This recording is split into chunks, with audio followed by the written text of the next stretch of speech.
अनुराग भदौरिया जी, इतने पैसे कहीं देखे हो तो गरीबों को भी दिखा दीजिए, क्योंकि आप लोग सब गरीबों की और पिछड़ों की राजनीति करते हैं। तो मुझे लगता है एक टूरिस्ट स्पॉट बनाकर ऐसे नेताओं के घर पर ले जाना चाहिए। कम से कम गरीब देख तो सके कि ये नोट दिखते कैसे हैं जो सांसदों के घर और उनके बिजनेसेस पर मिलते हैं। मैं आपकी बात से नाविका जी पूरी तरह सहमत हूं। अगर कोई इस देश के अंदर में करप्शन कर रहा है और ये इनकम टैक्स के माध्यम से, चूंकि अभी तो पता नहीं चला करप्शन का पैसा है कि उनके बिजनेस का पैसा, अगर पता चलता है करप्शन का है तो मैं इसके खिलाफ हूं। लेकिन उसके साथ साथ बेंगलोर में जब 8 करोड़ रुपए पकड़े गए थे बीजेपी के एमएलए के यहाँ, उसकी भी तो खबर होनी चाहिए ना। उसके बारे में भारतीय जनता पार्टी चुप्पी क्यों साथ जाती है, ये भी मैं जानना चाहता हूं। ये बोले कि भारतीय जनता पार्टी के एमएलए ने जो जिसके घर में 8 करोड़ रुपए पकड़े गए थे वो क्या था।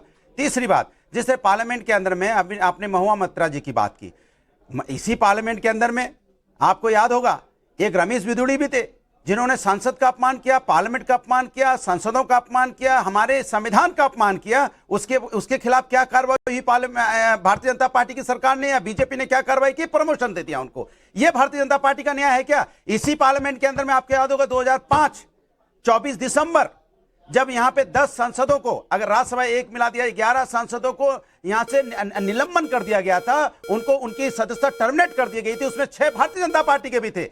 तब उस समय के विपक्ष के लीडर थे आदरणीय लाल कृष्ण आडवाणी जी, और बीजेपी के नेता वॉकआउट कर गए थे वोटिंग के दौरान और कहा था कंगारू कोर्ट है। और आडवाणी जी ने कहा था, आदरणीय आडवाणी जी ने कहा था कि ये न्याय सही नहीं है, पनिशमेंट जरूरत से ज्यादा दे दिया गया है। तो क्या आज बीजेपी के प्रवक्ता यहां शहजाद बोलेंगे कि जो उनके बीजेपी के उस समय के आदरणीय आडवाणी जी ने बोला था कि जरूरत से ज्यादा पनिशमेंट है, तो क्या आज ये जरूरत से ज्यादा पनिशमेंट नहीं है? इसका कोई जवाब है?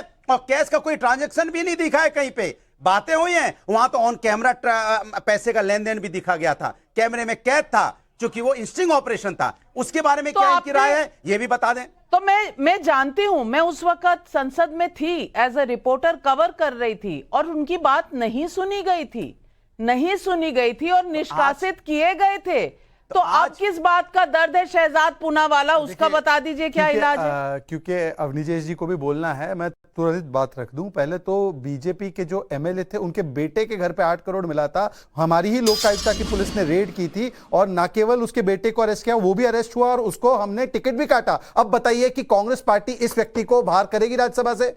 करेगी हाँ या ना? एक मेरी बात सुन लीजिए, बीच में मत बोलिए, अनुराग जी बीच में मत बोलिए। यही समस्या है मैम नाविका जी, इसलिए मैं इनसे ऐसे डिबेट ही नहीं करता, क्योंकि ये बीच में ही बोलने की बीमारी है भाई जी। पहले सुन लीजिए फिर जवाब दीजिए। देखिए नाविका जी, इनकी समस्या ये है कि इनके कानों में हड़ताल है, सिर्फ मुंह पर इनकी कंट्रोल नहीं है, ये बोले जाते हैं आउट गोइंग फ्री, इनकमिंग बंद। अब देखिए दूसरी बात, इन्होंने 2005 का उदाहरण गिनाया। अरे 2005 में मान्यवर 12 दिसंबर की घटना, 23 दिसंबर तक इंक्वायरी समाप्त, रिपोर्ट सबमिट और उसी दिन पर रिपोर्ट एक्सेप्टेड। तो बताइए तब वो प्रक्रिया सही और आज वो प्रक्रिया गलत कैसे हो गई? उस समय पर 10 सांसदों की कौन सी बात संसद में सुनी गई और 10 सांसदों को मौका मिला, एथिक्स कमेटी में मिला। तो आज वही प्रक्रिया अपनाई गई। 1951 में भी वही प्रक्रिया थी, परंतु आज भ्रष्टाचार के साथ कौन खड़ा है? चाहे वो कैश और क्वेरी हो, चाहे वो और भ्रष्टाचार हो, समाजवादी पार्टी, आरजेडी, कांग्रेस, आप, ये सारे लोग भ्रष्टाचारियों के साथ खड़े हैं। अनुराग भदौरिया जी सांस ले लीजिए। सवाल सीधा है, बात कर रहा हूं, सवाल का सवाल है। नहीं, सवाल सीधा है कि 2005 में आपने उनका रिएक्शन बताया, सही बताया। मैं थी वहां जब ये सब हो रहा था, लेकिन सुना नहीं गया। निष्कासन जो करना था वो कर दिया गया था। आज कौन सा सुना गया? हाँ, तो फिर 2005 में जो प्रोसीजर सही था वो 2023 में गलत क्यों रोना आज आ रहा है? तब क्यों नहीं आया था? अरे तब भी निकले थे, सुनिए, तब 10 थे, 6 बीजेपी के थे, 4 दूसरे दल के भी थे, आरजेडी के भी थे, कांग्रेस के भी थे। ये न्याय होता है कि जिसने गलती की थी 10 को सजा मिली थी। ऐसा नहीं होता है कि आप एक रमेश बिधूड़ी को छोड़ देंगे और दूसरों को सजा दे देंगे। उसमें 10 के 10 लोगों को सजा मिली थी और अलग पार्टी से आते थे।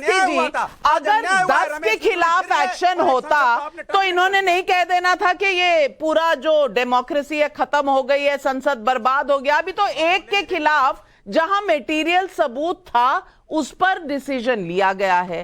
अब 210 से जो 300 करोड़ हो गया उस पर तो कोई जवाब नहीं है। जवाब इस बात पर है आपने बोलने नहीं दिया। पहले आपने 10 को बोलने नहीं दिया था, उसका कोई जवाब नहीं। आज एक को क्यों नहीं बोलने दिया? एक के 10 क्यों नहीं थे?